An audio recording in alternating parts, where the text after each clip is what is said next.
G'day, hi, and welcome. Alright, let's just jump into this. Today, at the making of this video, I picked up my camera for the first time in a long time. And it's an older camera, it's my Nikon D100, circa 2003. Basically, it's an older camera, and one of my top videos on this channel was called, is a Nikon D100 still a good deal or whatever? And the simple answer is yes. If you look at it for what it is and what it can do, it's basically a camera, just like a photography camera. It's a photographer's camera, and in its day, it was the top of the line for the enthusiast. After that, you were going to go into the D1, and that was the best Nikon had to do. But this is kind of a bit of an historic camera. I'm glad I bought it. Yes, paid it full price way back when, and all that.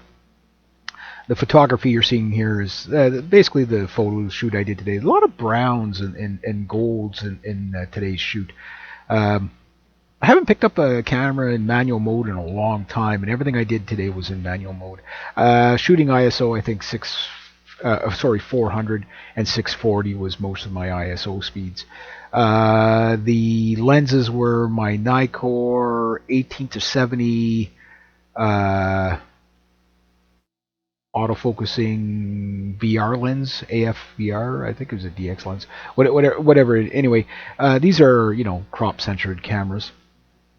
And the second lens was my Sigma 70 to 30 mil, 300 mil lens with the macro feature. So I kind of just played around with the two of them.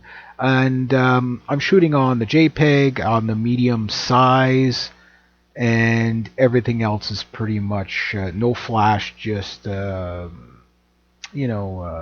the raw images out of the camera. They're not doctored in any way. So this is what you can get out of this camera. Now, mind you, my sloppy photography and lighting notwithstanding, after not picking up the camera in a while.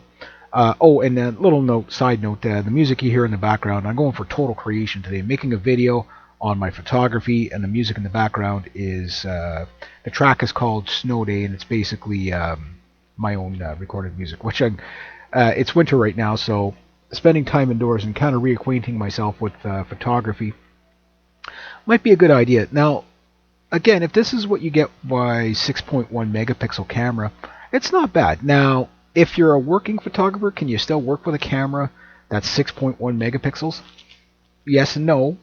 Yes and no. I mean, one of the handicaps of having lower resolution is if people want to do gigantic prints. But if you're talking just like your little 4x6 photograph, people want to print that out and put it in a frame, yeah, hell yeah. I mean, you wouldn't believe the freaking resolution of this camera when you print out the pictures. They're just fantastic. If you wanted to make a billboard, can you do it with a Nikon D100? Yeah, you could print a billboard back then. In NFE RAW, on the largest setting, you could basically, with the 1 gig card that I have in it, and mind you, back in the day, 1 gig was a big card, you could shoot a billboard size, now, would it be as sharp as today's cameras? No. Would it be would it have the noise and the graininess, more grainy, more noise in it than today's cameras? Yes, of course. So, yeah, I mean, but it still got the job done. So I've done weddings with this camera. I shoot except for this Remembrance Day because of the what's going on in the world with the C19 at the moment. I every Remembrance Day, I take pictures of the the soldiers and stuff like that. And it does a good job. It does a very good job. Is it the sharpest camera in the world? No, but I mean, what you're looking at here is really low light, and slower shutter speeds and stuff like that. Now, mind you, I used the tripod today quite a bit because I just couldn't, especially with the low light lenses. Like I don't have any prime lenses right now. Like I say, I have 18-70 and then 70-300, which is two lenses that basically, as a walk around outdoor lenses, they're fantastic. But my 18 to 70 is one of the most useful range of lenses. It's not a perfect lens. This shot's a little bit on the blurry side, but I just like the composure of it. So it just gives you an idea of what you're looking at with this camera. So yeah, if you put some really good prime lenses on this camera, and I've had some okay, I've had a 50, I've had a 24 to 35, I think was, I had 2 or 3 lenses, I kept upgrading over the years. I might even had an oddball 40mm lens at one point. I didn't realize my watch was upside down. Amateur. But that's a nice composure. I mean, that's a nice looking shot. Now, the problem though, if you're going to be doing, like, say, stock photography, like if you're going to do somebody's wedding or a car show or something like that, this camera's still fine. I mean, again, it's not the best camera in the world by today's standards, but this is what you can get out of it. I mean, that's not bad. Now, if you really go at it and blow it up and say, "Oh, look, it's grainy" and stuff like this, well, you'll get a bit of that for sure. I mean, but I mean, these are like the colors are nice. I'm gonna redo this one. This one came out. Like I like the statue. The statue's been around the house since the 1970s. So it's like, but the point I'm making is that. If you get really good lenses on that camera, it will take you a nice photograph. And a 16 by 20 printout, I haven't done that yet, but I have printed out photographs years ago just to see how it would come out. And you don't bother doing that as much these days. But if you did want to put something in a frame, this camera will do it. It will do it. It'll give you a nice clean shot, clean enough. You know what I mean? In fact. Correction, I am lying to you. One wedding I shot with this camera was a picture of my co-worker and her father and the groom, and then there was just a picture of her father and who wasn't a healthy man, we'll just say that. This one I kind of overexposed a little bit, but I thought the composition was interesting anyway. I took a picture of her and her father, and I put it on big, and I told her, I said, in case you want to print this one out, I'll put it on the big size. And she had it printed 18 by 20, and I saw it, and it was a clean shot.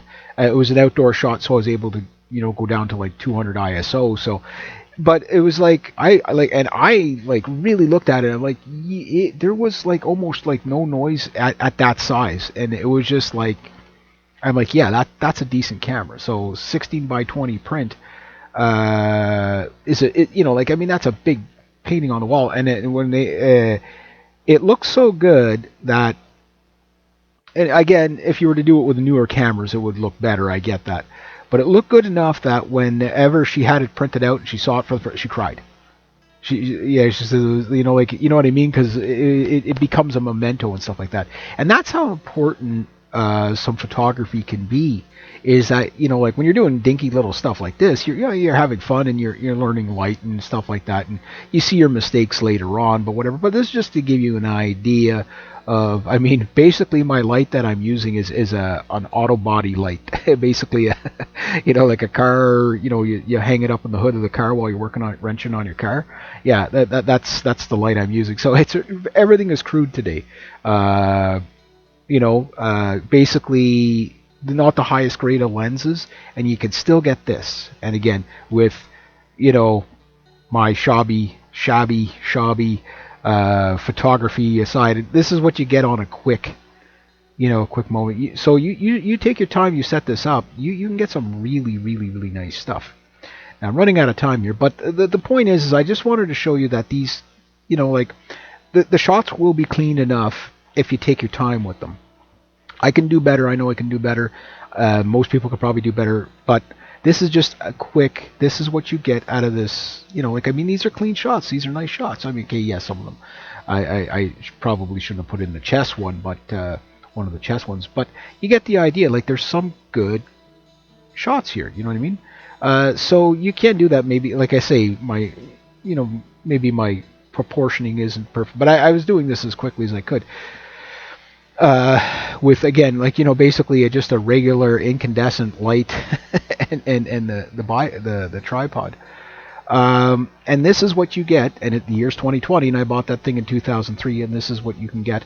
And if you were to set it up, the only problem is to get parts for it now, like that might be tough, like new memory cards and stuff. I don't know if you can get those old cards, memory cards anymore. But if you find the camera in working condition, and I'm still on the original battery. It's getting tired, I can tell that, but it still holds up fairly well. But if you're shooting this camera in manual mode like I did today, you'll have a lot of fun with it, and it might be a really cheap way for you to get into photography, especially if you can find one with a lens or whatever.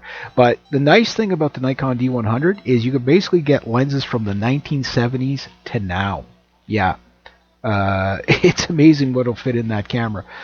So that's another huge advantage. So, you know, if you can find one of these things dirt cheap, highly recommend picking one on. And it's usually, there is no video feature on it, so it's not a blogger's camera. It's a photographer's camera. But it was one of the best cameras on the in its day. So I'll leave the video out like that, and then I'll talk a little bit more in a part 2 of this video.